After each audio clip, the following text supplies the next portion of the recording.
If you're new here, I'm telling the story of how I left my job of 14 years unexpectedly, retrained in a new career, created my own business, which survived COVID, applied for citizenship of a country I've never visited, retrained in another new career, created another new business, and am now working on moving to Italy. This is part 6.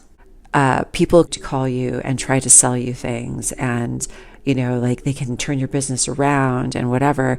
And someone called me and I was just having the worst day, and I'd already had this experience where I had given someone money and then been like, this is bullshit, and been fortunate enough to get the money back.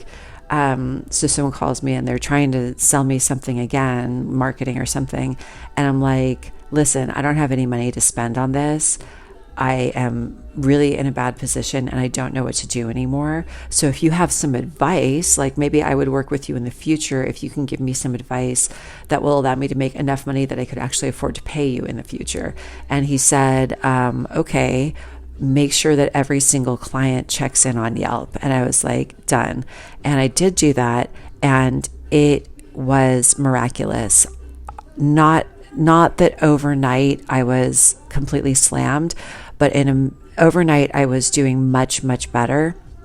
And in a very short time, my phone was ringing off the hook. Literally, it was annoying because I was so busy. I was working so much and my phone was constantly ringing and I was having to stop and answer it. And I had online booking already, but people want to ask questions or they want to talk to a person.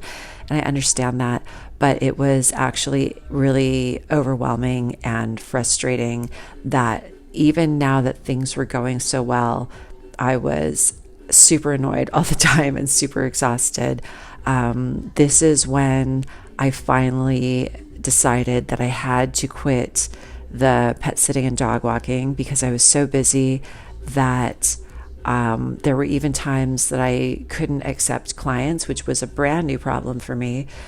So I let that go, and I was doing hair full time, and that was already like a really scary transition to not have any backup job. So now I am full-time hairdresser. Things are going great because I'm super busy and I'm never saying no to anyone because I'm so afraid that it's going to dry up again overnight, that something's going to happen and it's going to disappear. So I just keep working this hard, and I'm sometimes working like 12-hour days.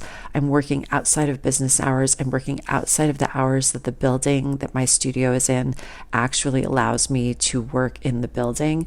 I totally got locked in the lobby one night because I was working late. I first tried calling the building manager, who didn't answer the phone, never answered that message, never brought up the message I left him when I was desperately trapped in the lobby that night.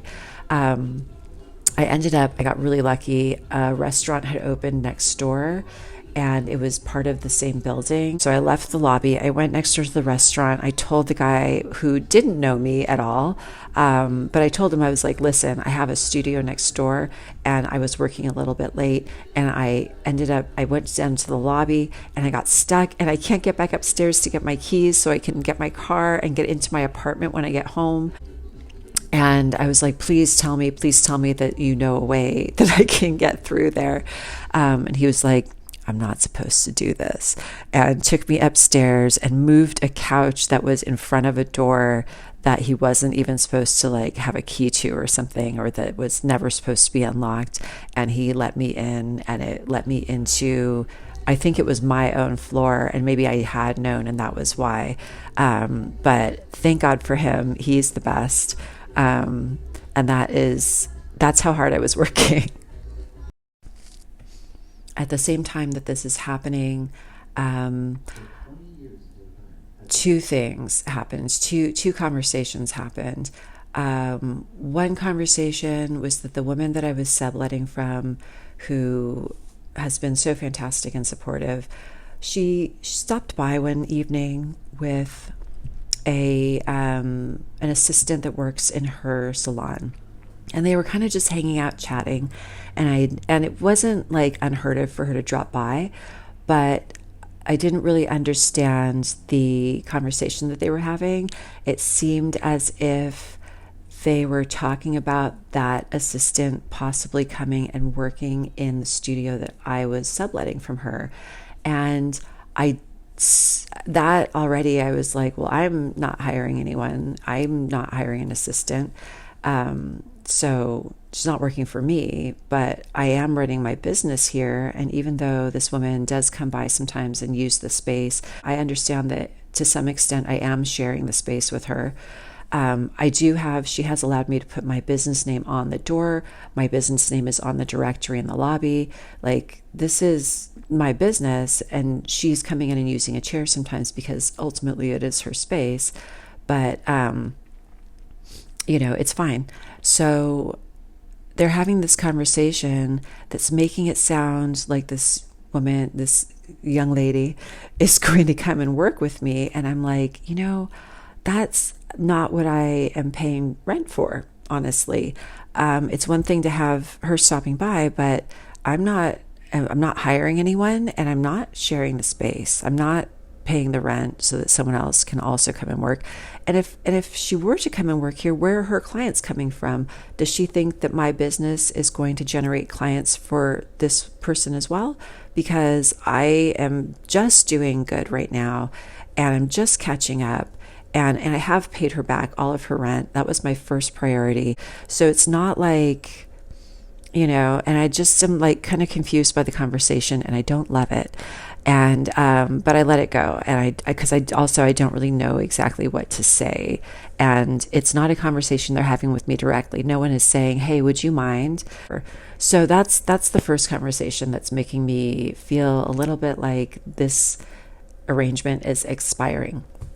The second conversation is when she shows up another day with two guys, and they stand around talking about planning to throw parties in the space the first Thursday of every month for downtown LA Art Walk Night, which that's a thing, and that would be fun. But again, I'm paying rent to use the space every day of the week.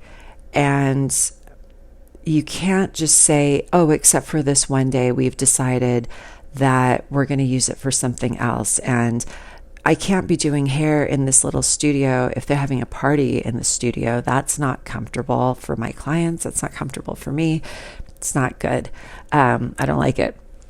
And at this point, now that I am actually getting business, I am really aware of how much I can and should be making each day, one day a week. And that if she is going to now take away a day of out of the whole month, that it's not going to be an even break if she just like shaves a little bit off the rent. That's like a really significant chunk of money for me. And it's not fair. So now I have a couple reasons why I feel like I should probably look for my own place. And I don't really want to bring it up with her because she's nice, but I don't really know her that well. And I don't want to cause problems. I just want to have like a worry-free workspace and a worry-free working experience. Like, I am tired of drama. I don't want it. So the first thing I do is I ask the manager of that building if he has another space that is comparable in size and price, and he does not. And so that's unfortunate because I really like that building and I'm already in it, and people know I'm there, and that's great, but that's fine. I find another space about 3 blocks away. It's perfect. It's great. And I decide to move over there.